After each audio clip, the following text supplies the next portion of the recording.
Dengan mengusung tema menguatkan serta menyatukan peran REI dalam membangun industri properti, Persatuan Perusahaan Real Estate Indonesia DPD REI Sumatera Selatan menggelar musyawarah daerah ke-11 REI Sumsel di Hotel Exelton pada Rabu 18 November 2020. Kegiatan yang menggunakan protokol kesehatan ini dihadiri Gubernur Sumatera Selatan Herman Deru.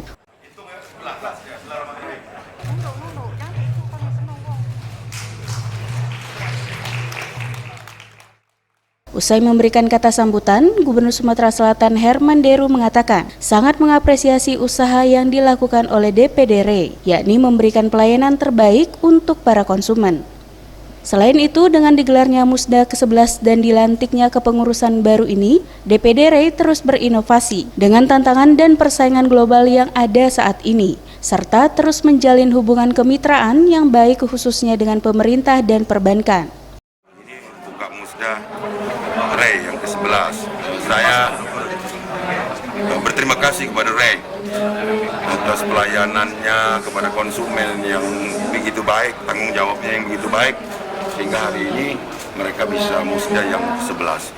Mudah-mudahan pengurusan baru ini dapat terus berinovasi, menyesuaikan dengan kondisi yang saat ini, persaingan harga tanah, persaingan pelayanan, persaingan di IT, itu harus dijawab dengan cerdas, dan juga kemitraan dengan pemerintah, kemitraan dengan perbankan.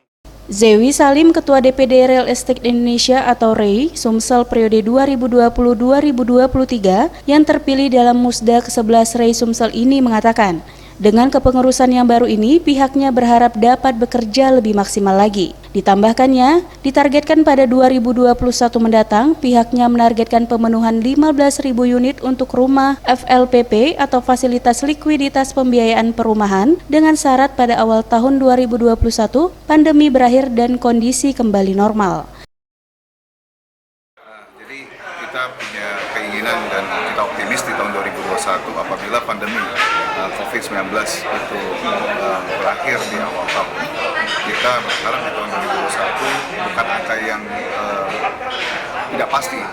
15.000 kami optimis akan tercapai karena kami berkaca di tahun 2018 kita sudah mendekati angka 13.000.